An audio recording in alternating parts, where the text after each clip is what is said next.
हिंदू धर्म में बहुत पहले से ही ब्रह्मांड का आकर्षण रहा है। प्राचीन ग्रंथों में आसमानी देवताओं और ब्रह्मांड के आश्चर्यजनक सफरों की कहानियां भरी पड़ी हैं। ब्रह्मांड के प्रति अस्थायी आकर्षण आधुनिक अंतरिक्ष अनुसंधान में भी देखने को मिलता है। दोनों में ही उस ब्रह्मांड के प्रति घना आश्चर्य और उत्सुकता है जिसमें हम रहते हैं। दोनों ही ब्रह्मांड के रहस्यों को सुलझाने और उसमें हमारी स्थिति को समझने का प्रयास करते हैं। हिंदू धर्म अपनी समृद्ध पौराणिक कथाओं और दर्शन के साथ ब्रह्मांड पर एक अनोखा दृष्टिकोण प्रदान करता है। यह ब्रह्मांड का ऐसा दृश्य प्रस्तुत करता है जो न केवल विशाल और रहस्यमय है बल्कि गहराई से जुड़ा हुआ और चक्राकार है। पीढ़ियों से चली आ रही यह ब्रह्मांडिक दृष्टि आज भी प्रेरित और उत्सुक करती है, जबकि मानव जाति अंतरिक्ष में और आगे बढ़ रही है। अंतरिक्ष की खोज कई तरह से ज्ञान की इस प्राचीन खोज का ही एक जारी रखना है। यह परिचित से परे जाने और अनजान की खोज करने की मानवता की स्वाभाविक इच्छा का प्रमाण है। हिंदू ब्रह्मांड विज्ञान और आधुनिक अंतरिक्ष अनुसंधान के प्रतिषेधन की जांच करके हम इस भव्य प्रयास के वैज्ञानिक और आध्यात्मिक दोनों पहलुओं की गहरी समझ प्राप्त कर सकते हैं।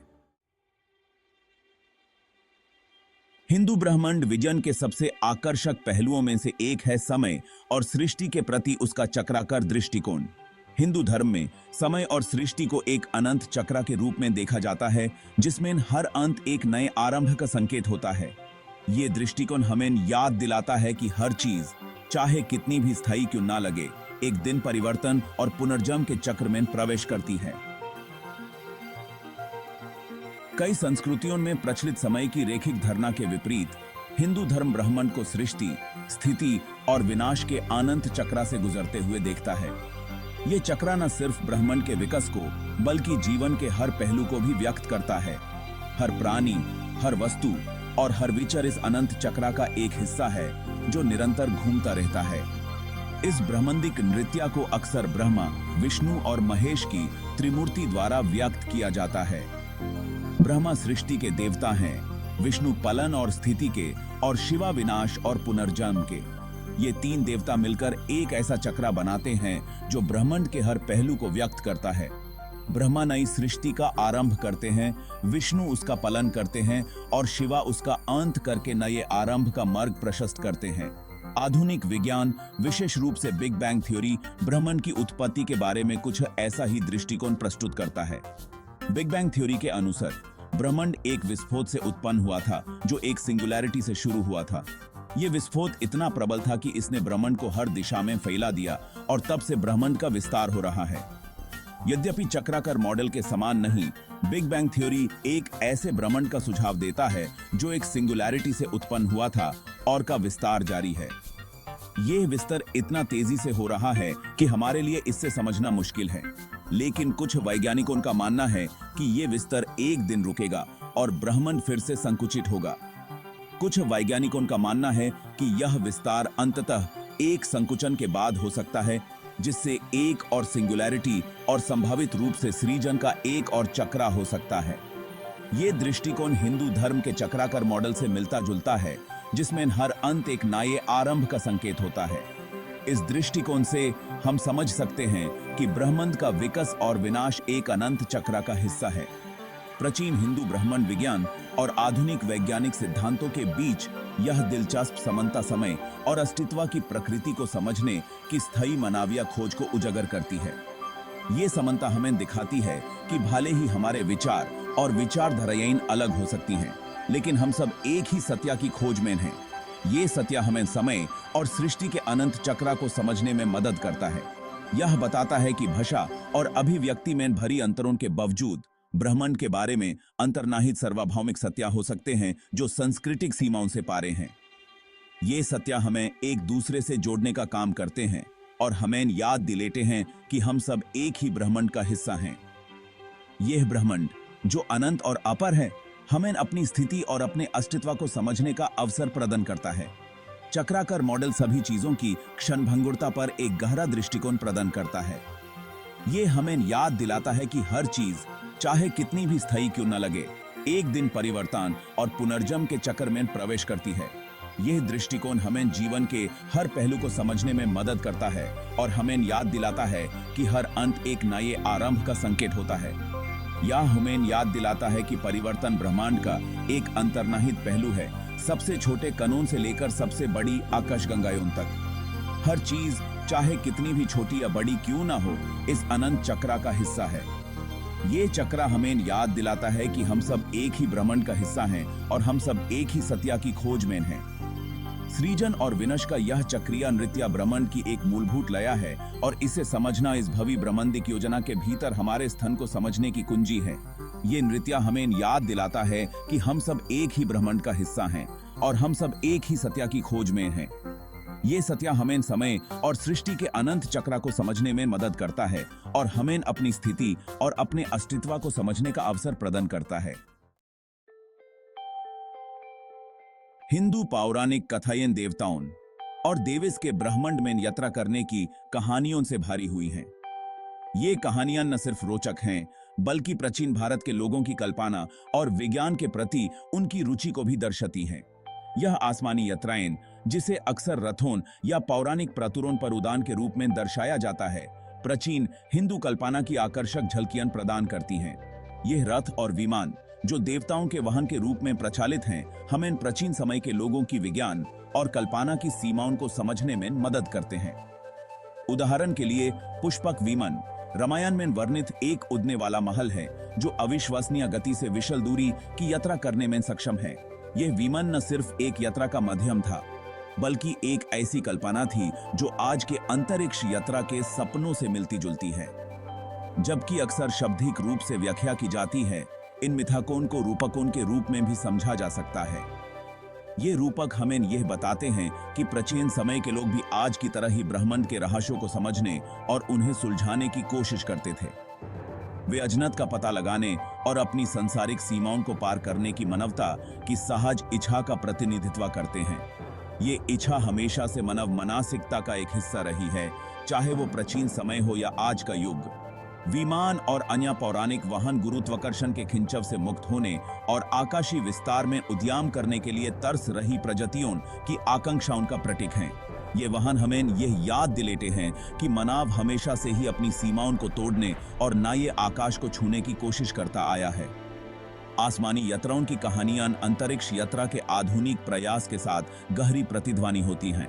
जैसे प्राचीन समय में लोग रथों और विमानों की कल्पना करते थे, आज हम स्पेसक्राफ्ट और रॉकेट्स का सपना देखते हैं। जिस प्रकार प्राचीन मनुष्य तरुण को देखता था और उन तक पहुंचने का सपना देखता था, उसी प्रकार आज हम अन्वेषण और खोज की समान भावना से प्रेरित होकर रॉकेट और प्रोब लॉन्च करते हैं।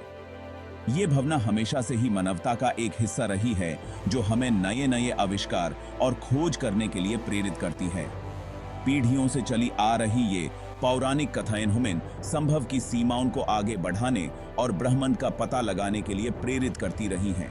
ये कहानियां हमें यह याद दिलाती हैं कि मानवता हमेशा से ही नए नए सपने देखती आई है और उन्हें साकार करने की कोशिश करती रही है। इन प्राचीन कहानियों और आधुनिक अंतरिक्ष अन्वेषण के बीच समानताएं हद तक हैं। ये समानताएं हमें ये बताती हैं कि मानव कल्पना और विज्ञान हमेशा से ही एक दूसरे से जुड़े रहे हैं। वे हमें याद दिलाते हैं कि मानव या कल्पना की कोई सीमा नहीं है और ब्रह्मांड के साथ हमारा आकर्षण हमारी कहानी कहने की परंपरा के ताने बाने में बुना गया है। ये कहानियां हमें यह भी बताती हैं कि मानव हमेशा से ही नए नए सपने देखता आया है और उन्हें साकार करने की कोशिश करता आया है। इसके अलावा वे सुझाव देते हैं कि अंतरिक्ष यात्रा का सपना नया नहीं है, बल्कि एक प्राचीन तदप है जिसे अंततः साकार किया जा रहा है। ये सपना जो प्राचीन समय से लेकर आज तक चला आ रहा है, हमें यह याद दिलाता है कि मानवता हमेशा से ही नए नए सपने देखती आई है और उन्हें साकार करने की कोशिश करती रही है। हिंदू शिक्षाएं अक्सर ब्रह्मांड को अनंत और अपरिमित बताती हैं।